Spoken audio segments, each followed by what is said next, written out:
तो तारी प्रतिबादे एक नियम प्रतिबाद स्वरूप আমাদের এই মণ্ডলের মায়েরা কালো দড়ি আমাদের প্রিয় বিধায়ক মহাশয়ের হাতে পরিয়ে তার নিয়ম প্রতিবাদ প্রদর্শন করছে। ধন্যবাদ জ্ঞাপন করব সবাইকে আজকের এই সভায় উপস্থিত থাকার জন্য এবং সেই সঙ্গে এই সভা সুষ্ঠুভাবে পরিচালনার ক্ষেত্রে সহযোগিতা করার জন্য। বোনরা মানলো, আমি তো মানি রাখিতে বোনরা দিদিরা ভাইদেরকে দাদাদেরকে রাখি বলে। আমাদের এখানে এই মন্ডলের কার্যকারিতা ছিল ভারতীয় জনতা পার্টির আমাদের বোন এবং দিদিরা যারা আমাদের কার্যকর্তা, যেহেতু রাখি বন্ধন আগামী পরশু দিন, তারা প্রত্যেক বছরই রাখির আগে বা পরে বা রাখির দিন এলে আমাকে রাখি করা। তারা এবারে তালাটা মানে ব্ল্যাক কালারটা করেছেন, কারণটা ওরা বলে দিয়েছে যে আমাদের ডাক্তারের মানে বোন একজন ডাক্তার, তাকে যেভাবে নৃশংসভাবে ধর্ষণ করে খুন করা হচ্ছে তার ওয়ার্কিং প্লেসে, এটাকে গোটা ভারতবর্ষের লোক বলছে সরকারি রেপ অ্যান্ড মার্ডার।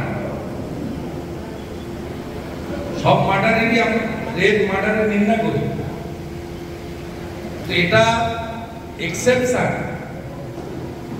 এটা হচ্ছে পশ্চিমবঙ্গ সরকার কর্তৃক সংগঠিত ধর্ষণ এবং খুন। তাই এখানকার নন্দীগ্রামের জাগ্রত দুর্গা বাহিনী তারা এই কালো রেবন হাতে বেঁধে রাখি বন্ধনটাকে তারা পালন করলেন, কিন্তু কালো ডোরের মধ্য দিয়ে তারা এই বার্তাটা দিলেন যে এই জঘন্য পৈশাচিক অমানবিক ঘটনা সবাইকে নড়িয়ে দিয়ে গেছে। তড়িঘড়ি সন্দীপ ঘোষকে অন্য দায়িত্ব কেন? মানুষ আমাদের ভুল বুঝছে। কুণাল ঘোষের পোস্ট এটা কলকাতার উত্তর তো দিই না, কত ঘোষিত অবস্থান। তিনি মহামানব, বিশ্ববিখ্যাত মনীষী, কলকাতার উত্তর। বলছি আরজিকর কাণ্ডে যে ঘটনা ঘটেছে তাতে 7 জনকে ডেকেছে, মীনাক্ষী সহ। আরজিকর কাণ্ডে যে ভাঙচুর হয়েছে মীনাক্ষী সহ 7 জনকে রাজনৈতিক উদ্দেশ্যে ডেকেছে। এটা সম্পূর্ণ রাজনৈতিক উদ্দেশ্যে ডাকা হয়েছে।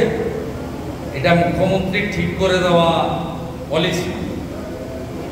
তিনি 2 দিন ধরেই চিৎকার করে বেড়াচ্ছেন, 3 দিন ধরেই, রাম আর বাম। জাতীয় পতাকা যাদের হাতে আছে তারা বিজেপি, সাদা পতাকা যাদের হাতে আছে তারা সিপিএম, মানে যুব ফেডারেশন। এটা মুখ্যমন্ত্রী বলতে লজ্জা লাগে না যে জাতীয় পতাকা যারা নিয়ে আছে তারা ভারতীয় নয়, তারা একটা রাজনৈতিক দলের লোক। রাম আর বাম, বাম আর রাম, আর সন্দীপ ঘোষ দিতেন খাম।